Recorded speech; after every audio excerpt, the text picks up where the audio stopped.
हाँ welcome back. एक और क्वेश्चन हमारा डीसी सर्किट यानी कि सरल परिपथ से। क्वेश्चन हमारे पास है संलग्न परिपथ में प्रतिरोध निकालना ए और बी के बीच और विद्युत धारा की गणना करनी है। डायग्राम थोड़ा सा केयरफुली सुनिएगा, डायग्राम को बहुत अच्छे समझ लीजिएगा। देखिए ये दो पॉइंट्स हमारे पास हैं, point A point B.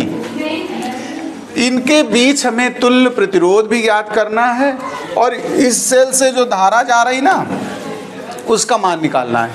Value सुनिए, ये 1 ओम है, 2 ओम, 5 ओम बीच में लगा, 3 और 1 यहाँ पर लगा हुआ है, 1 और 1 यहाँ लगा हुआ है। ठीक है, अब आप समझना थोड़ा सा।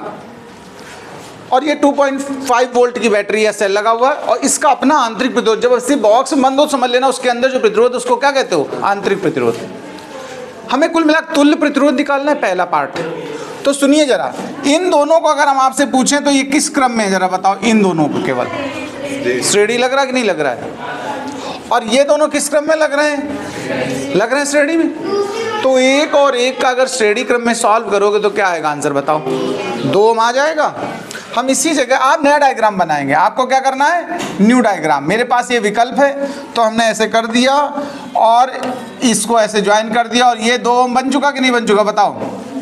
ये भुजा 2 ओम हो गई। इनका 3 और उसको जोड़ो जरा एक को, तो कितना बनाओगे? तो यहाँ पर 4 ओम आ जाएगा भैया, बताओ राजा। तो ये 4 ओम आ गया। अब पहले इतने स्टेप समझ में आया कि नहीं बताओ? ये नया डायग्राम है आपके लिए, आप न्यू डायग्राम बनाएंगे, उसी में थोड़ा ऐसे कर देंगे। ये रिजल्ट लेके पता लग साफ कर दिया है ना। अब सुनिए, यहाँ पर देखो टोटल 5 दिख रहे होंगे, पी क्यू आर एस और बीच में ये लगा है। इसका रेशियो देखो कितना है, पहले 2 का और बाद के 2 का रेशियो चेक करो। 2/4 मतलब क्या हुआ? 1/2। यानी P/Q is equal to R/S जैसा सिस्टम दिया कि नहीं दिया? ये किसकी कंडीशन है? संतुलित व्हीट स्टोन। जब भी संतुलित व्हीट स्टोन की स्थिति मिल जाती है तो बीच की जो ये डायगोनल होता है यानी बीच में जो प्रतिरोध जुड़ा होता है ये वाला, इसको हम हटा देते हैं ऐसी सिचुएशन में। ये एक्चुअली में दोनों समान विभव के बीच जुड़े होते हैं और वहाँ कोई धारा बहेगी नहीं, तो वहाँ के प्रतिरोध का कोई महत्वपूर्ण कार्य नहीं है। ऐसी परिस्थिति आपके सामने अब नहीं। फिर आपका नया डायग्राम हो गया, 3rd स्टेप आ गया ये। अब ये दोनों किस कॉम्बिनेशन में दिख रहे हैं तुम्हें बताओ? और ये दोनों, तो इन दोनों का सीरीज कॉम्बिनेशन सेट करोगे जरा 2 और 1 का, तो क्या आएगा? 3 आ जाएगा। और 4 और 2 का करोगे तो 6 आ जाएगा। देखो ये 3 हो गया और ये 6 हो गया। का इतना मैटर समझ में आया कि नहीं आया बताओ भाई जी? अब ये 3 और 6 किस कॉम्बिनेशन में है? पैरेलल, क्योंकि यहाँ से धारा जाएगी तो 2 हिस्सों में बटेगी, तो ये पैरेलल में है 3 और 6। तो हम नेट 1/r' करके सॉल्व करके दिखाना चाहते हैं यहाँ पर आपको।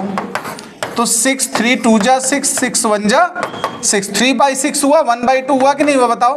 तो r' कुल मिला करके कितना हो जाएगा? 2 ओम। कितना हो जाएगा? यानी बिंदु ए और बी के मध्य अगर हमसे तुल्य प्रतिरोध पूछ रहा था तो कितना आ गया? 2 ओम आ गया ए बी के बीच। ध्यान देने जरा, ये आर किसके किसके बीच निकाला तुमने भाई साहब? आर किसके बीच का है? ए और बी के बीच। इसका मान कितना आया है? 2 ओम। एक पार्ट हो गया हमारा।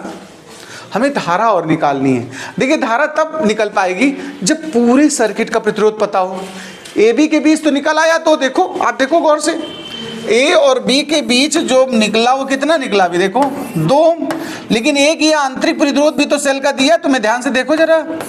एक सेल का आंतरिक प्रतिरोध दिया, कितना दिया? 0.5। और सेल का विभव कितना दिया है? 2.5। ये भी तो इस सेट के साथ अगर देखोगे तो किस क्रम में लगेगा बताओ? श्रेणी नहीं लग रहा है। आप यहाँ से देखो, इस पूरे का नेट 1 मान हो गया और वो इस छोटे से आर के साथ सीरीज में है। तो फिर अब पूरे परिपथ का नेट अगर निकालना हो तो आर जो नेट पूरे परिपथ का निकलेगा वो कितना निकलेगा? क्योंकि श्रेणी में है। तो ध्यान देना, 2 वो था और प्लस 0.5 ये, तो मिला करके कितना हो गया? 2.5 आर नेट आ गया। आर पूरा पता है, पूरा वी पता है, तो सूत्र होता है हमारे पास V is equal to IR होता कि नहीं होता बताओ? तो हम I निकालना चाहें तो V/R क्या लगाओगे बताओ? और V अभी कितना हमारे पास है? 2.5, आर कितना है 2.5, तो करंट कितनी आ गई 1 एम्पियर। ना समझ में आया? नोट कर लीजिए इसको।